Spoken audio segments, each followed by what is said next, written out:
What happens when a powerful millionaire, broken by the past, is given a second chance, not in business, but in the eyes of the daughters he never knew he had? Stay with this story till the end, because some families aren't found by blood, some are found by fate.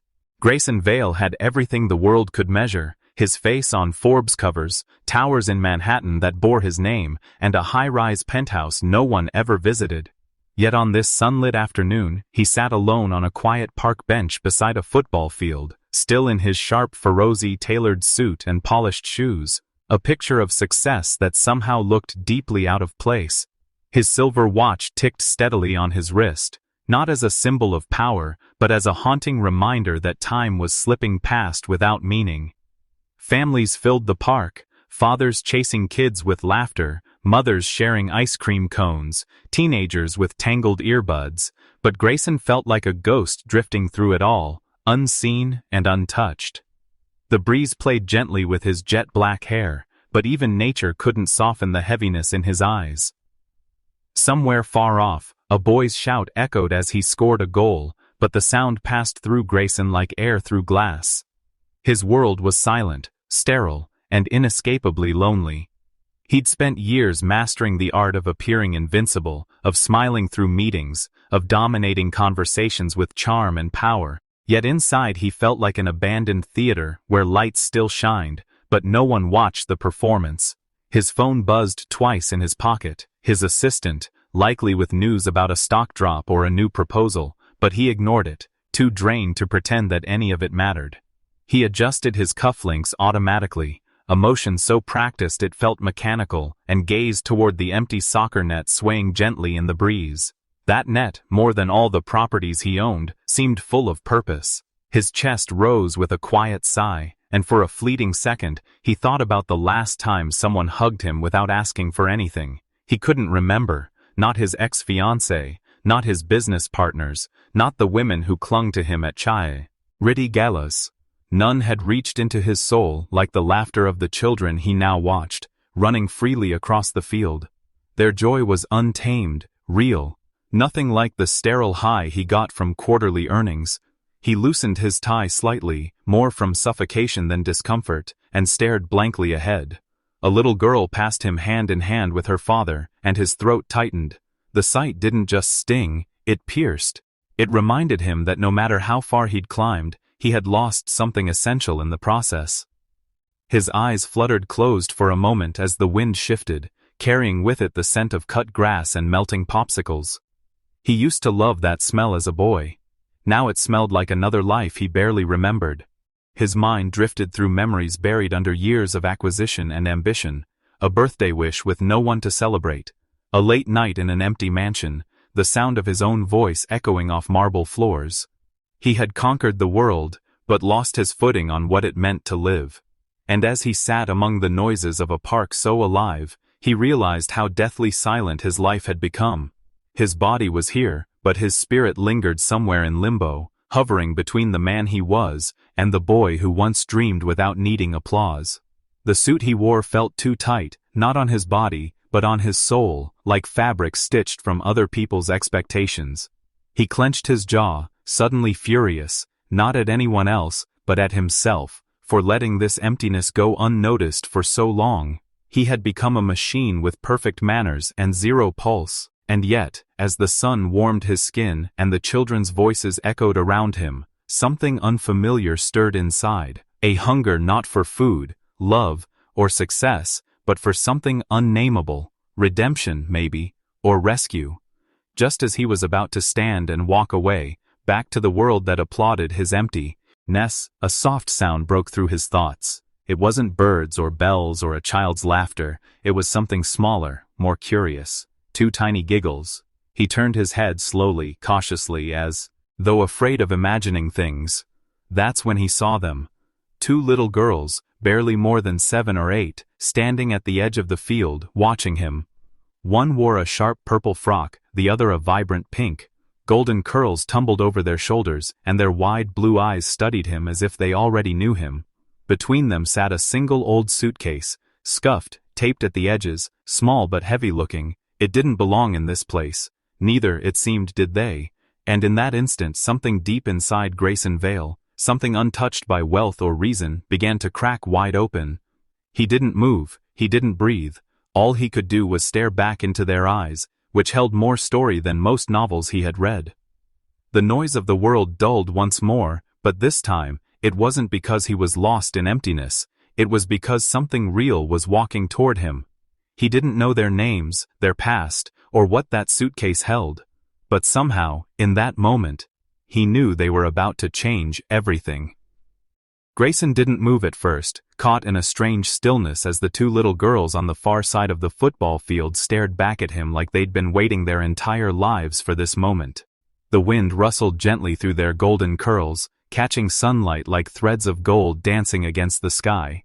The girl in the sharp purple frock, Ava, he'd later learn, was the first to break the silence between them with a wave so small, so gentle, it felt like a question wrapped inside a plea.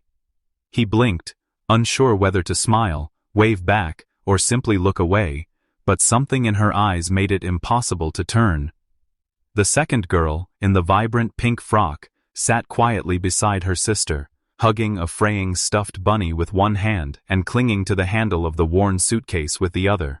They were too still for children in a park, too quiet in a place filled with laughter. Grayson slowly stood, brushing invisible dust from his suit pants, unsure whether he was about to cross a field or a line. Every step he took toward them felt heavier than the last, like he was being pulled not by gravity but by fate. The closer he got, the clearer their expressions became, not fearful, not excited, but something far more haunting, patient, as if they had been here before, waiting for someone who never came. The suitcase between them looked like it had seen more roads than most adults. It was small but rugged, the kind someone carries not for travel, but for survival. The corners were scuffed, one of the wheels broken, and it was tied shut with a shoelace that didn't match. Grayson stopped a few feet away, unsure how to start a conversation with children who seemed carved out of silence. "Hi," he finally offered, his voice softer than he'd expected. Ava tilted her head slightly, studying his face like she was trying to solve a riddle. "You looked sad," she said. Not scared, not curious, just honest. It took Grayson off guard. He hadn't realized it showed. "We were just sitting here," the girl in pink added, her voice almost a whisper. "Mommy said to stay close and be brave." That word, brave, sat heavily in his chest. He looked around the park again, wondering where their mother was, but saw no adult nearby watching them, no one scanning the field with concern. Just families at play, oblivious to the quiet emergency sitting near the goalpost. "Are you here alone?" he asked, gently, crouching down to their eye level. Ava nodded slowly. "For now," she said, with the kind of maturity that should never belong to someone with missing teeth and light-up shoes. The pink-frocked girl fiddled with her bunny's ear, eyes glued to the suitcase as if it held more than just clothes. "I'm Grayson," he said quietly, extending a hand he wasn't too sure they'd take. Ava looked at it, then reached out and shook it with a seriousness that made him swallow hard. "I'm Ava. That's Aria. She's younger, but only by 4 minutes." Aria looked up, shyly, and gave him a small smile that barely lifted her lips. "Are you a daddy?" she asked suddenly. Grayson blinked. "No," he said, the answer catching in his throat more than he expected. "But I knew one once." The girls didn't press further. They didn't need to. The silence after her question said enough. He sat down slowly on the grass beside them, not caring that it would stain his expensive trousers, not caring that the world might see him as vulnerable. "What's in the suitcase?" he asked gently. Ava looked down at it, then back at him. "Our stuff. Everything." She didn't elaborate, she didn't have to. There was no childhood sense of exaggeration in her voice, only truth, unfiltered and raw. "Mommy said if something bad ever happened, take the suitcase and go somewhere kind," Ava continued, her voice steady but distant. Aria nodded slowly, hugging the bunny tighter. "She said the park was kind." That phrase hit Grayson like a punch to the soul, somewhere kind. What kind of mother sends her daughters to seek kindness from strangers? One who is desperate, one who has no other choice. He looked around again, but the scene hadn't changed. No panicked parent, no one calling out their names, just them, just him. "Are you hungry?" he asked softly, hoping to offer something, anything. Ava glanced at Arya, who gave a tiny nod. "A little," she said, "but we were waiting to see if someone nice would talk to us first." Grayson tried to smile, but it broke midway. "Well, I guess that's me then." Ava's eyes lit up just a flicker, like a match struck in the dark. "You looked like you needed someone too," she whispered. And that, more than the suitcase, more than the loneliness, was what shattered him. He realized in that moment he hadn't saved them. They had seen him, they had chosen him. Two little strangers with one old suitcase and the uncanny ability to see past his suit, past his titles, past his sorrow. For the first time in years, Grayson Vale felt like he was no longer invisible. Grayson stood frozen for a heartbeat as the smallest girl's voice cut through the fog in his chest like a fragile violin string. "Mister, are you lost too?" And the weight of her innocence shattered something long sealed inside him. He hadn't spoken yet, but his eyes softened as he crouched low, his expensive shoes pressing into the worn earth beside their scuffed suitcase. Arya clutched her stuffed bunny tighter, its seams frayed and one ear dangling by a thread, like it had endured stories far too heavy for any toy to bear. Beside her, Ava watched him, not with fear, but a strange, cautious curiosity, the kind that made him feel he was being quietly measured not by his wealth, but by his heart. Grayson lowered himself to sit on the grass, the dew dampening his tailored suit, yet he didn't care. Something about these girls suspended the world's rules. He glanced at their suitcase, its zipper barely holding and one side patched with stickers that looked more like survival badges than decorations. No parents in sight, no adults nearby, just two little souls on a field meant for joy, sitting still like storm survivors waiting for rescue. "Where's your mom or dad?" he asked gently, almost afraid of the answer. Arya's eyes flickered away, and Ava looked up at the sky like she was sending prayers to someone who never answered. "We're waiting," Ava said, but didn't explain further. That word, waiting, clung to him like mist on glass, thick with unspoken pain. Grayson's heart, usually shielded behind contracts and strategy meetings, suddenly felt exposed.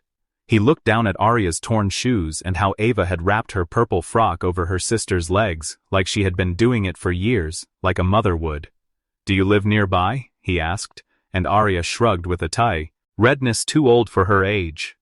"We live where the stars stop watching." Grayson didn't understand, but it pierced him deeper than logic ever could. These girls weren't just out of place, they were out of safety, out of time, out of childhood. He noticed how Ava's gaze flickered to his shiny silver watch, not with greed, but like it reminded her of someone or something.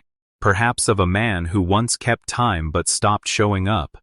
He followed that glance, remembering how that same ticking had tormented him moments ago.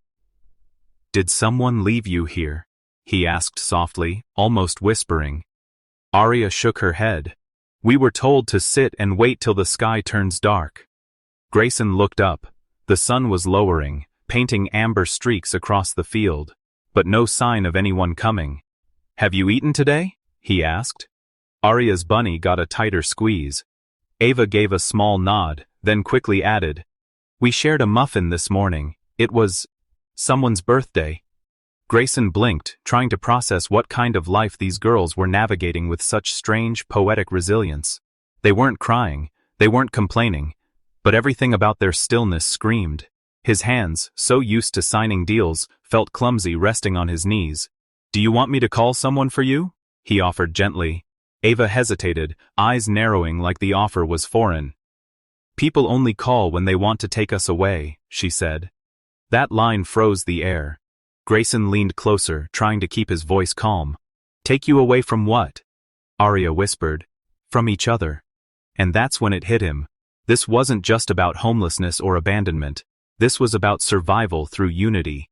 These two girls were clinging to each other like lifelines. He felt a sudden ache in his chest, an unfamiliar crack in his careful composure. Grayson had faced fierce competitors, ruthless mergers and crushing loss, but nothing had ever left him as speechless as two girls who feared being separated more than being left alone.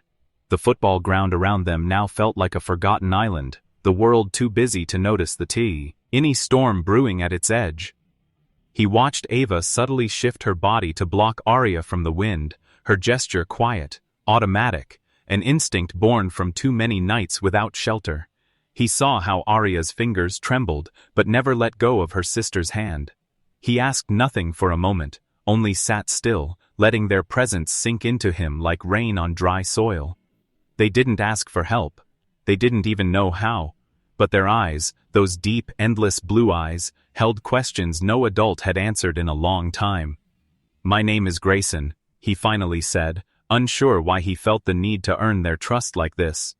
"And I'm not lost, but maybe I was." Ava tilted her head, considering him with that same quiet caution. "You look like someone who forgot how to cry," she said, and Grayson nearly did. He didn't know what tomorrow would bring, or who these girls truly were. But in this one moment, beneath the amber light and soft grass, something unseen shifted. He wasn't a CEO. He wasn't a billionaire. He was just a man beside two strangers who reminded him what it meant to feel. He didn't ask more questions. He simply stayed, because staying was what they needed most.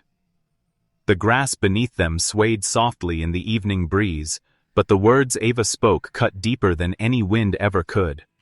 "Mommy said to wait here until someone kind comes." Grayson's throat tightened, his heartbeat paused as if the world itself dared not move. The innocence in her voice didn't match the gravity of what she said. These weren't the kind of sentences a child should carry. "Where's your mommy now?" he asked, almost afraid of the answer, almost wishing he hadn't asked, but needing to. Silence grew thick between them. Ava's eyes dropped, her fingers curling tightly into the sleeve of her sister's coat. Then, like it was just another part of their fairy tale, Arya looked up at the sky and pointed. "She's with Gels," she said. A whisper. A thunderclap. A truth so heavy it fell like a stone in Grayson's chest. His mind froze, unable to comprehend how something so soft, so tragic could be spoken so plainly. He looked at the suitcase beside them, their whole world zipped into its scuffed seams. Not a picnic bag, not luggage from a weekend away. It was survival. It was loss. It was everything they had. "And Daddy?" Grayson asked softly, unsure whether to brace for more heartbreak. Ava nodded slowly, brushing a golden curl from her eyes. "He said he'd come back when the rain stopped. That was lots of rains ago." Arya hugged her bunny tighter, as if that promise might still be hiding somewhere in the clouds. A lump rose in Grayson's throat as he realized these girls had been measuring time not in hours or days, but in empty skies and broken promises. They smiled when they spoke, but it was the kind of smile that tried to cover the cracks. The kind of smile that knew pretending was safer than feeling. "Do you sleep here?" he asked gently. Ava shook her head. "Sometimes a kind lady lets us sleep in her garage, but only if her landlord doesn't come." Arya chimed in. "We stay quiet, like shadows." Grayson clenched his hands, his suit suddenly feeling like armor he didn't deserve. What kind of world dresses men in silk while children sleep on concrete? "What about school?" he asked. Ava looked puzzled, then gave a shy shrug. "Sometimes we watch from the fence. I like the songs." The pain in Grayson's chest grew sharper. These girls weren't abandoned. They were surviving. Invisibly, quietly, bravely. Ava leaned closer, her eyes soft but searching. "Are you kind?" she asked. And that question shattered him more than anything. Because he didn't know. He'd signed million-dollar deals, led empires, flown private jets, but he had no idea if he was kind. Arya leaned her head against his shoulder without asking, and he didn't move. He couldn't. That one gesture, small and weightless, felt like the beginning of something heavy and sacred. He looked down at her bunny, ears matted, stitching oming undone, and realized they'd been holding each other together the best they could. "Did anyone else try to help?" he whispered. Ava hesitated. Some people told us to go away. Some just looked through us." She paused. "But Mommy said kind eyes would see us." Grayson blinked rapidly, fighting back the burn that crept into his eyes. "Well," he said, voice breaking, "I see you now." Ava smiled. Really smiled, and for a second the sky felt lighter. But then a gust of wind flipped open the suitcase lid, revealing its contents. Worn clothes, a cracked photo frame, a tiny drawing of a house with 3 stick figures. Grayson picked it up gently. "Did you draw this?" Arya nodded. "That's Mommy and us. Daddy's not in it anymore 'cause he forgot us." The sentence landed like a punch. He looked at them both, their golden hair shimmering in the fading sun, their eyes wide not with fear, but with hope that someone, anyone, might finally stay. Ava's voice came again, quieter now. "If you're not too busy being fancy, can you just sit with us a little longer?" Grayson exhaled, and in that breath something shifted inside him. All the gold in his bank account couldn't weigh what this moment did. He loosened his tie, slipped off his jacket, and folded it over the suitcase like a blanket. The girls watched, puzzled. He lay back on the grass beside them, staring up at the dimming sky. "I've got nowhere more important to be," he said. Ava's eyes sparkled as she whispered, "Mommy was right." Arya giggled softly. "He's kind." The stars above began to peek through, quiet witnesses to a connection that should never have needed to exist, but now that it did, neither of them could let it go. The grass cradled them, the world spun gently on, and Grayson Vale, the man once worshipped for owning everything, realized he'd owned nothing, until he met 2 little strangers and heard a story that should never have been theirs. For the first time in years, Grayson's chest felt like it was being pried open from the inside. Not by pain, but by something long buried. Ache, real and raw. His heart, dulled by polished office desks and boardroom walls, beat differently now, watching these 2 fragile girls cradle a worn suitcase as if it held their entire world. He knelt, his silver cufflinks catching the late sun, and asked gently if they were hungry. Ava hesitated, her little fingers tightening around the suitcase handle, as if saying yes would betray some unspoken rule. Then she looked up, her eyes searching his. "Can we eat with you? Like a real family? Just for today?" The words punched through him with more force than any business deal ever could. He nodded, voice caught in his throat, and stood, offering his hands. Arya slipped hers into his instantly. Ava followed a second later, cautiously. They walked down the block like something out of a dream. The girls in their bright but wrinkled dresses, him in a $1,000 tailored suit, both looking like they'd stepped out of different worlds but belonged together somehow. When they reached the corner bakery, the smell of warm bread and sugar hung in the air like a forgotten lullaby. Arya gasped at the cookies in the window. Ava admired the cupcakes but said nothing. Grayson told them to pick what they liked. They hesitated. "What's the cheapest one?" Ava whispered.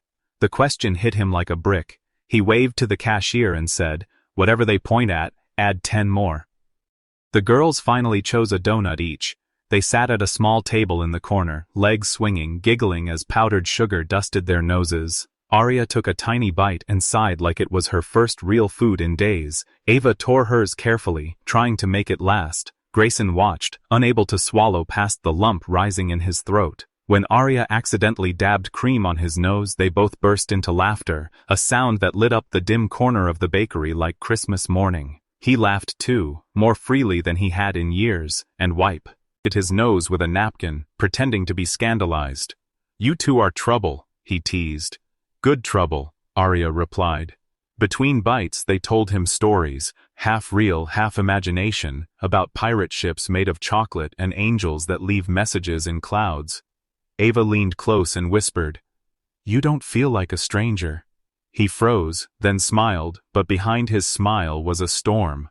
How had these children, with nothing but a suitcase and a wish, broken into his sealed heart in mere hours? As they finished eating, Ava asked softly, "Will we have to go back to the field now?" Grayson's stomach turned. He couldn't unsee them sitting beside that suitcase in the dirt. "No," he said too quickly. "Not tonight." The relief in their eyes almost made him cry. He ordered hot chocolate for all three of them. The girls' fingers wrapped around the warm mugs like they were holding magic. Arya reached into the suitcase and pulled out a crumpled drawing. 3 stick figures, 1 tall with a smile, 2 small with hearts. She placed it on the table in front of him and whispered, "We were saving space for someone." Grayson blinked hard. He stared at the childlike scribbles, the crooked smiles, the shaky lines, and somewhere in that messy art, he saw himself, not the CEO, not the billionaire, just a man, wanted, included, drawn in. The bakery around them faded into a soft hum. It was just the 3 of them now. "What would you do, Grayson?" He heard his own voice ask inside. Walk away and go back to his lonely penthouse? Or take a step toward a world not made of marble and mirrors, but of sticky fingers, crumpled drawings, and warm cocoa? He didn't answer, not yet. But his silence held something new, possibility. The cafe's warmth wrapped around them like a borrowed memory, soft jazz humming in the background as crumbs danced on plates and cream lingered on little noses. But Grayson's laugh, faded the moment Arya's tiny hand reached into her pocket and carefully pulled out something small, something that shimmered faintly beneath the light, a delicate bracelet, worn but intact. The silver threads still glinting with initials etched so faintly they almost disappeared. GV. His initials. The moment froze. Grayson's breath caught in his chest like a lock snapping shut inside his ribs. He leaned forward slowly, as if any sudden movement might shatter the moment or rewrite what he just saw. "Where did you get that?" he asked, his voice a whisper barely above the sound of the spinning ceiling fan. Ava looked at her sister and then back at him, her voice soft but steady. "Mom said a man named Grayson Vale gave this to her a long time ago. She said if we ever got lost, look for that name." Grayson's world tilted violently. The laughter, the scent of baked cinnamon, the warmth of coffee, all of it disappeared under the roar of the past crashing into the present. He stared at the bracelet as if it had just spoken. His mind reeled, heart racing, throat dry. The woman he once loved, the one he left because he was chasing skyscrapers and billion-dollar deals, had kept a piece of him, not just this bracelet but these girls, his girls? Could it be? He remembered her eyes, hazel, full of fire and fragility, and the way she used to trace her finger over that bracelet when they were still dreaming in small apartments and dancing under broken chandeliers. She never told me," he murmured, almost to himself. Ava blinked, confused. "Did you know, Mommy?" Arya tilted her head, still clutching her bunny. "She said you were kind, before you got rich." Grayson's throat tightened. He swallowed hard, suddenly aware of every mistake, every missed call, every fork in the road he took that led him away from what truly mattered. He looked at the bracelet again, his gift, once meant as a promise. Now, a silent testimony of abandonment and survival. Did she say anything else about me?" he asked, almost afraid of the answer. Ava nodded. "She said you once made her like the world was beautiful." Grayson felt something break inside, not a crack, a collapse, a truth too heavy to carry alone. She passed?" he finally asked, his voice breaking like a dry twig. Ava nodded slowly. "She got sick, really sick. She didn't want to tell anyone, she just kept waiting. She thought maybe you'd remember her someday." The silence that followed was heavier than any boardroom he'd walked into. He looked at the girls again. Same ocean blue eyes, same dimples when they smiled, not just a resemblance, reflections. His heart thundered, a truth he couldn't run from. "I think," he started, then paused, his voice trembling. "I think I'm your—" But he couldn't say the word. Not yet, not with trembling hands and a heart too full. Arya touched his sleeve gently. "You're crying," she said, as if it puzzled her. "Big people don't cry." He laughed through the tears. "They do, when they finally see what they were too blind to notice before." The bracelet felt heavier in his palm now, a symbol of time lost, love buried, and 2 little hearts waiting patiently under open skies. He closed his eyes, the weight of the moment anchoring him to a reality he'd never expected. but maybe, just maybe, always needed. Ava leaned closer, eyes hopeful. Are you going to leave too? The question stabbed deep. No, he said, his voice steadier this time. Not this time. Not ever again. And in that small bakery, surrounded by crumbs and second chances, a man built of stone and steel began to crumble, so he could finally become something softer, something whole. The moment the words left his lips, "You're not just safe, you're mine," a silence heavier than any storm filled the bakery, broken only by the distant hum of a coffee machine and the soft clink of a spoon falling from Ava's hand. The girls stared at him, not with confusion, but with the wide-eyed stillness of child. Ren sensing something life-changing, even if they didn't fully understand it. Grayson's heart trembled under the weight of the past, of every unspoken word, every unanswered letter, every moment he thought he'd moved on, only to find his soul had stayed behind with her. Lena. The name felt like glass against his throat. He remembered her laugh echoing in college halls, how they'd sat on rooftops talking about forever, how she'd once slipped a bracelet into his hand with a nervous smile and whispered, "You'll know when it matters." And now that bracelet sat in Arya's tiny palm like a key he never knew he lost. He wanted to scream, for the years stolen, for the chance never given, for the goodbye she never got to say. She told us stories about a brave man with sky eyes and a gentle voice, Ava said, her words careful, her tone soft. She said if anything ever happened, we'd find him. Arya leaned closer, her bunny clutched tightly. We didn't know it was you. Grayson blinked fast, because if he let the tears fall now, he wasn't sure he'd stop. He pulled them into his arms, feeling how perfectly they fit, how wrong it was that he hadn't held them sooner. She wanted you to find me, he whispered, mostly to himself, as if repeating it could stitch together the broken timeline. Ava's small hand patted his back. It's okay, we found you anyway. That shattered him more than anything. He wasn't the hero Lena had painted in bedtime stories. He was the ghost who didn't know his own blood walked the earth without him.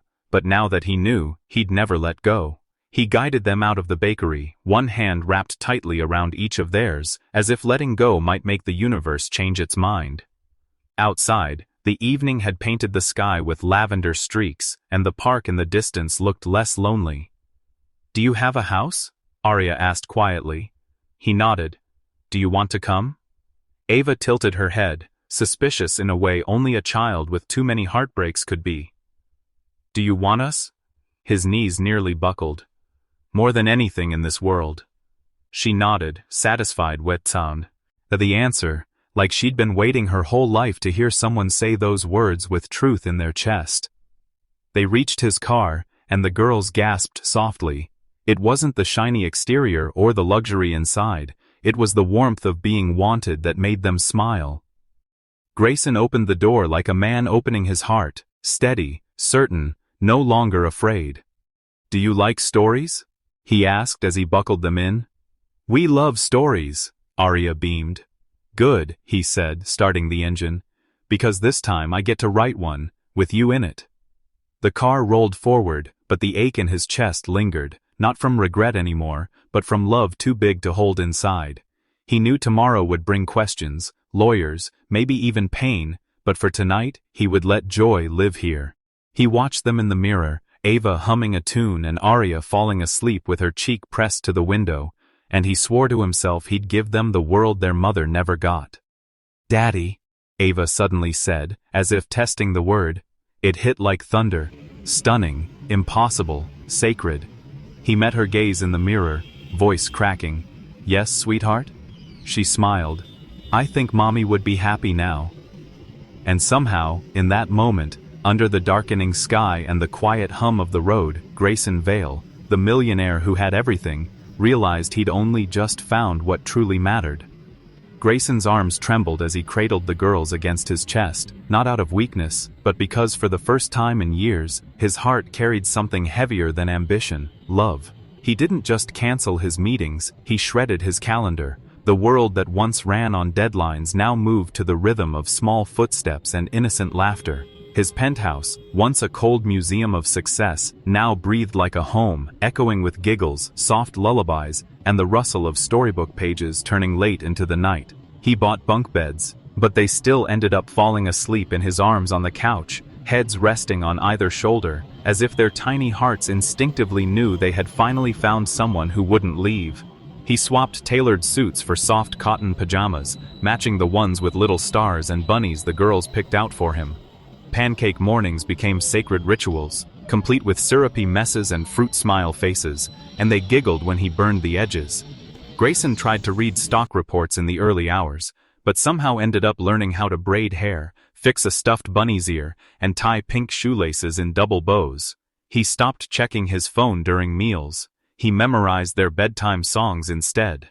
When Arya had a nightmare about her mommy floating away into the sky, he lay beside her, whispering promises he never knew he was capable of keeping, wiping her tears and whispering, "I'm not going anywhere." Ava, always watching quietly, started humming again, songs her mother must have sung, and Grayson sat in awe, realizing this wasn't just healing for them, it was redemption for him. The man who once had everything had never had this. He framed their drawings, no matter how messy, and placed them above million-dollar paintings. One night, while building a fort from sofa cushions, Arya crawled into his lap and in the smallest voice asked, "Do you want us to call you Daddy?" The world stopped. Grayson looked at her, eyes wide, heart swelling so painfully he could barely speak. "Only if you mean it," he choked out, his voice splintering under the weight of love he'd buried for too long. Ava wrapped her arms around him from the side, resting her head against his chest, whispering, "We already do, in our hearts." That was it. The breaking point. The moment that shattered every wall he had ever built. He wept. Not just quiet tears, but the kind that shake your shoulders and free your soul. In that moment, his identity shifted. He wasn't just a CEO, a businessman, a name on buildings. He was Dad. He didn't earn it with money. He was gifted it with trust. Every sous. And in the penthouse after that felt sacred, the tiny feet running across marble floors, the squeals of laughter bouncing off glass walls, the sleepy murmurs of "Good night, Daddy," from tiny beds lined with plush toys. He made mistakes, burned toast, misread bedtime stories, forgot which twin liked strawberry more, but none of it mattered. The girls taught him grace. They taught him what it meant to be present, to be enough. Arya once drew a picture of the three of them holding hands in front of a big house with a heart on the door. "It's not your house anymore," she said. "It's ours." Grayson hung it on the front door with tape, smiling every time he passed it. The old him might have cared about what the world thought, but now, all that mattered was what they thought. Every boardroom could wait. Every investor could be rescheduled. Because this little world he was rebuilding with two brave girls was the only empire worth protecting. And for the first time, he wasn't afraid to come home, because home wasn't a place anymore. It was a feeling, and it lived in the tiny hands that reached for his at night, in the soft voice that whispered, "Daddy," and in the hearts that had quietly been waiting for him to find his way back. The room still echoed with Ava's soft words, "We already do, in our hearts," as Grayson sat in stunned silence, holding both girls as if the world outside didn't exist anymore. The man who once measured success in boardroom victories now found himself measuring time in bedtime stories and giggles, and when the headlines changed, no longer about hostile takeovers but about hope, his name meant something entirely new. Grayson Vale, the untouchable tycoon, became a symbol of redemption and purpose. The first act of his new mission? Turning his corporation's rooftop into a daycare, complete with sky-high swings and story circles. Then came the shelters. Warm aces that didn't just feed and house, but healed. The media clamored for interviews, for sound bites, but Grayson refused PR scripts. At every charity gala, his daughters walked with him hand in hand, Ava in deep purple, Arya in blush pink, their smiles brighter than the chandeliers above. When one journalist asked, "Is this a rebrand or a midlife transformation?" he looked down at his girls, then into the lens, voice steady but raw. "No, it's a second chance, and they gave it to me." Cameras clicked, Pens scribbled, but nothing captured the weight of his truth. His boardroom table was now often littered with crayons beside contracts. His office once echoed with strategy calls, now it hummed with lullabies during nap hours. Security guards at his headquarters began offering juice boxes instead of coffee. At one press event, Ava tugged his sleeve and whispered, "Can they come live with us too?" gesturing at the children behind her. Grayson didn't hesitate. He opened another wing of his estate for foster kids waiting for families. Investors initially raised eyebrows, but soon shares rose higher than ever. Why? Because the world didn't just want power anymore, they wanted heart, and Grayson had become the bridge between the two. When he launched a foundation in Lena's name, dedicated to helping single moms get education and housing, he stood on stage with watery eyes. "She raised them alone," he said, voice trembling, "but they'll never feel alone again." Applause thundered through the hall, but he was only listening to two tiny claps from the front row, his daughters. Aria made him a crown from construction paper that read, "Best Dad Ever," and he wore it to a shareholders' meeting, without shame. Every small act became sacred. He no longer feared failure. He feared forgetting what truly mattered. He swapped luxury trips for field days at school. His social calendar now included spelling bees and tea parties. The marble floors of his mansion often had glitter scattered across them, and instead of yelling at the mess, he learned to sit down and join.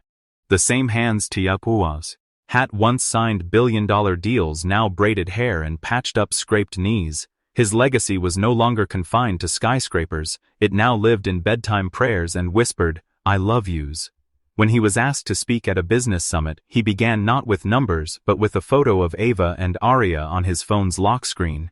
"They didn't just change my life," he said, pausing, "they redefined what life even means." Former rivals became donors to his causes. Parents wrote letters thanking him. Children sent him drawings of hearts and houses, each scribbled with hope. He kept them all. And one quiet evening, as he tucked the girls into bed, Ava sleepily mumbled, "Mommy would be proud of you." Grayson swallowed the lump in his throat and kissed her forehead. He looked out the window at the city lights and thought of Lena, the love he lost, but who left behind the love he never expected.